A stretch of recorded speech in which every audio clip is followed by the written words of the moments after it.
I'm David, I'm 60 years old, and I have read Psalm 91 over 10,000 times in my life.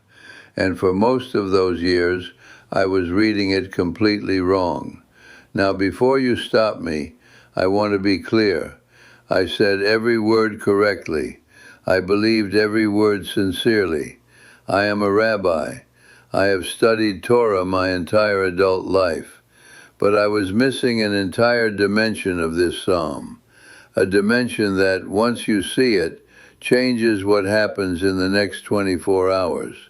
Not metaphorically, not spiritually in some abstract way, practically, financially, structurally. And right now, before we go any further, I want you to type something in the comments. Just write, I accept my wealth. 3 words. Do it now. Because what I'm about to show you isn't just a teaching, it's an activation. And public declarations matter. Write it, then keep watching. Let me tell you what happened. About 8 years ago, a couple came to see me. Married, faithful, hard-working. They had been praying Psalm 91 together every single morning for 2 years. Not occasionally, every morning. Before coffee, before phones, before anything else. They would sit at their kitchen table, hold hands, and read it together out loud. And they were still broke, not struggling in a temporary way, struggling in the kind of way that eats into your dignity. Bills they couldn't pay, a small business that wasn't growing, debt that had followed them for a decade. And they came to me, their rabbi, and they asked me a question I wasn't prepared for. The husband looked at me and said, Rabbi, what are we doing wrong? Honestly, I didn't know. I told them to keep praying. I told them to trust the process. I told them God's timing is not our timing. And they nodded and thanked me and left.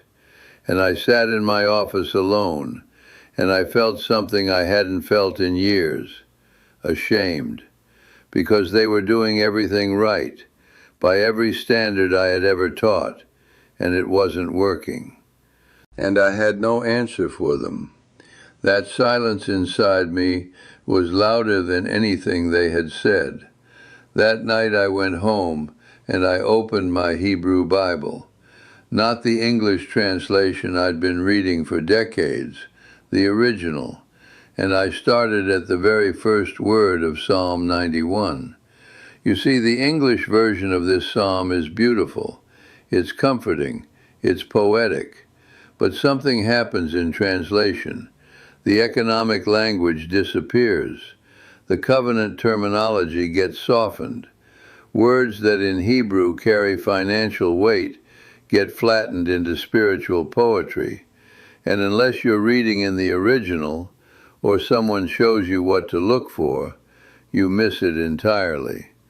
I spent 3 months in that text, every morning before anything else, just Psalm 91 in Hebrew, word by word, cross-referencing with rabbinic commentary, with the Talmud, with economic frameworks from Torah law. And somewhere around the 6th week, I started seeing it. This psalm is not just a prayer of protection, it is a prosperity contract. Let me say that again. Psalm 91 is a prosperity contract. It is structured like a covenant agreement.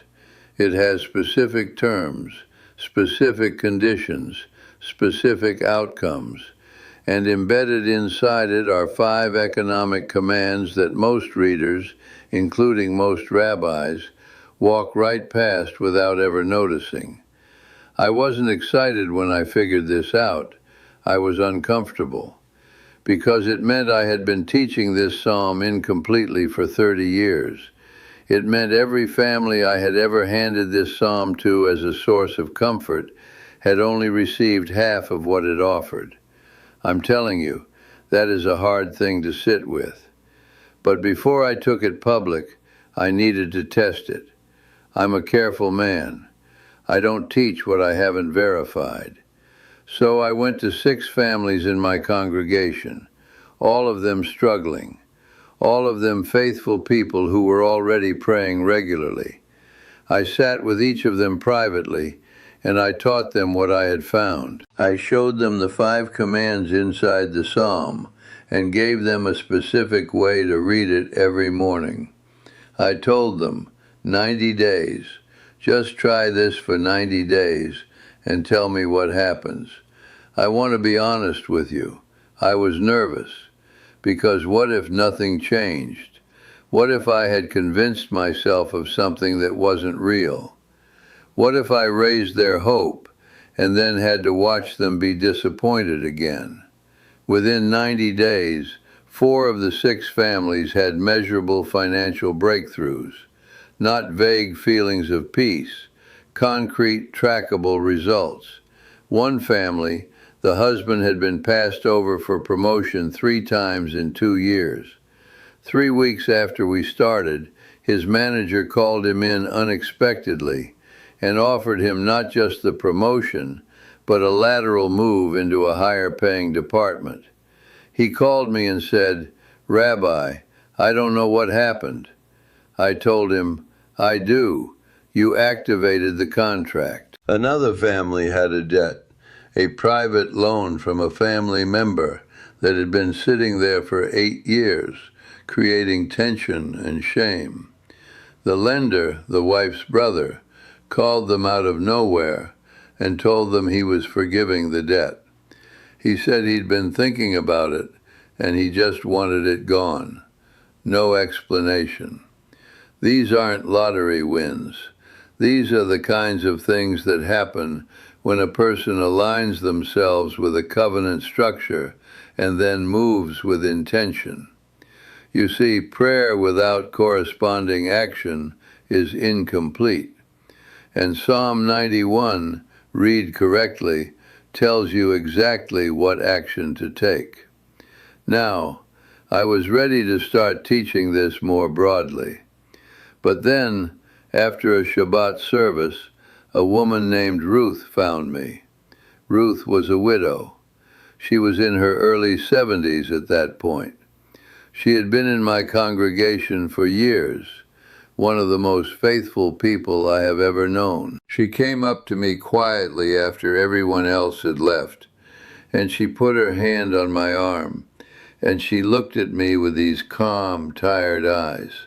She said, "Rabbi, I heard what you're teaching about Psalm 91. I said, "Yes, I've been sharing it with a few families." She said, "I've been praying that psalm every single day for 20 years. I nodded. She said, "Why didn't anyone tell me this sooner?" I had no answer. I stood there in an empty synagogue, and I had nothing to say to a woman who had prayed faithfully for 20 years and had never been shown the full covenant she was praying into. That moment changed something in me permanently. I stopped thinking of this teaching as something I might share. I started thinking of it as something I had a responsibility to share. So let me teach it to you now. Here's why the English translation hides this. The very first verse says, in English, "He who dwells in the shelter of the Most High." The word translated as dwell in Hebrew is yoshev, which doesn't mean passive sitting. It means active, continuous inhabitation, covenant residency. You don't just visit the shelter, you establish yourself in it. You make it your permanent address. That's a legal term. That's the language of property and belonging. The word translated as refuge, machse, in ancient economic Hebrew, referred specifically to a protected financial zone, a place where your assets couldn't be touched. Your enemies, your debts, your failures, none of them have jurisdiction there. This wasn't poetry. This was legal covenant language. And that's just the first 2 verses. Here are the 5 economic commands I found embedded in this psalm. I want you to write these down. The first command is positioning, verses 1 and 2. You must establish yourself, daily, verbally, intentionally, as someone who lives inside the covenant, not visits it, lives there. This means your morning reading of Psalm 91 cannot be passive. It must be a declaration of residency. You say, "This is my address. This is where I live." The second command is declaration, verses 3 and 4. The psalm describes divine protection from the hunter's trap and the deadly plague. In economic terms, this is protection from predatory systems and financial disease, bad contracts, bad debt, bad partnerships. But here's the key. The protection is only active when it's spoken. You have to say it out loud. Silently reading this psalm activates nothing. Your voice is the instrument. Speak it. The third command is neutralizing fear. Verses 5 and 6. You will not fear the terror of night, nor the arrow that flies by day. Fear is the primary economic disruptor. It makes you pull back when you should move forward. It makes you sell when you should hold. It makes you stop when you should start. This verse is a command to deactivate fear before it deactivates you. Every morning, before you look at your bank account, before you check your business metrics, you speak this verse and you mean it. The fourth command is divine assignment. Verses 11 and 12. For he will command his angels concerning you to guard you in all your ways. In Hebrew, the word for guard here, shomer, is the same word used for a watchman hired to protect property and commerce. This is not incidental. God is assigning divine resources to your economic movements. But you have to acknowledge the assignment. You have to activate it by reading it with awareness. Most people read verse 11 and feel comforted. The correct response is to feel deputized. The fifth command is the covenant promise. Verse 16. With long life I will satisfy him and show him my salvation. The word satisfy in Hebrew, asbiehu, means filled to overflow. Not just enough, overflow. This is the economic promise at the end of the contract, but it's conditional on everything that came before it. You cannot claim verse 16 if you're skipping commands 1 through 4. Now, how do you read it correctly? Here is the method. Every morning, before anything else, before your phone, before news, before coffee, you sit down and you read Psalm 91 out loud. In the first person, slowly. You don't rush through it. You treat every verse as a clause in a contract you are signing with the living God.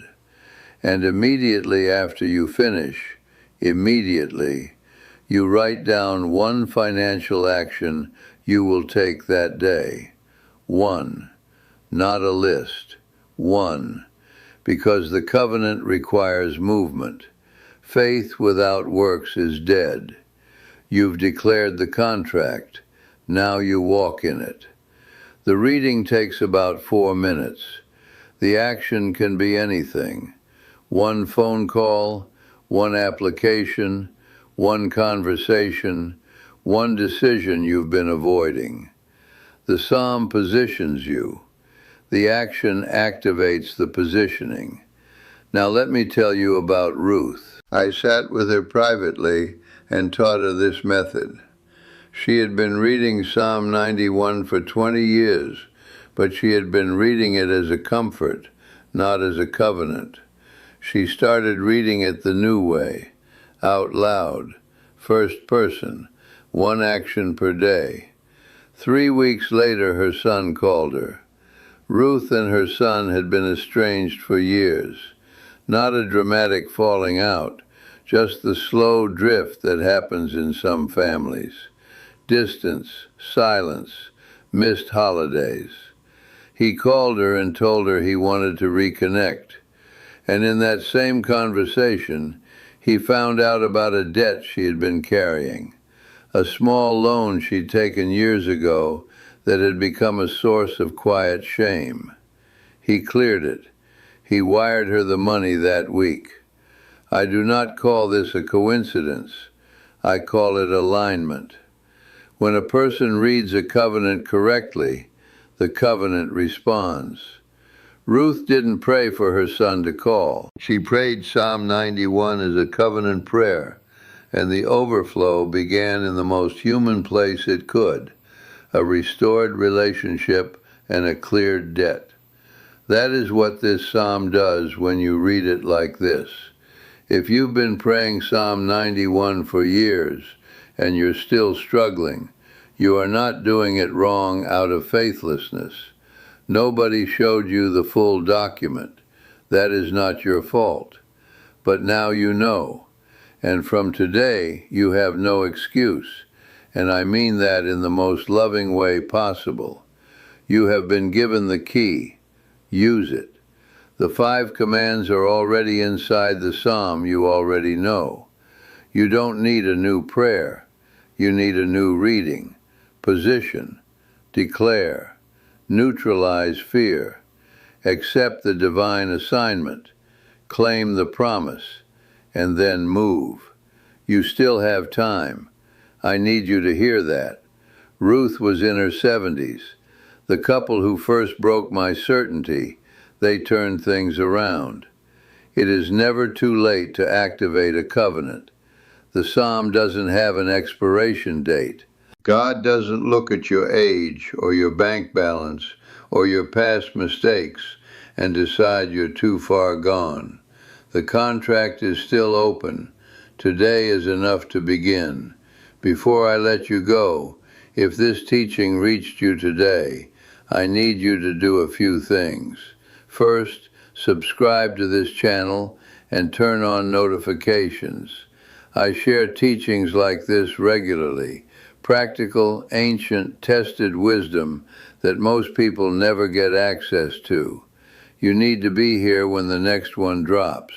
Second, go to the comments right now and type, "I accept my wealth." Say it publicly. Declarations made in community carry weight. Don't just think it, write it. Third, like this video. It tells the algorithm that this teaching is worth showing to more people. There are people praying Psalm 91 the wrong way right now, tonight, who need to find this. When you like this video, you become part of getting it to them. Fourth, share this with one person, not a broadcast. One specific person you know who has been faithful and struggling. Send it to them and say, "Watch this." That is a mitzvah. That is a righteous act. And if you have a story, a testimony about Psalm 91, about faith and finances, about a moment where alignment changed everything, there is a form in the description. Fill it out. Your story may be the next teaching on this channel. My name is David. I've spent 60 years studying these texts, and I will tell you honestly, the day I discovered what I showed you today was one of the most humbling days of my life, because it meant I had been sitting on something for 30 years that people desperately needed. Don't sit on it now that you have it. Read the psalm, speak it, move with it. The contract is already written. All that's left is your signature. Shalom.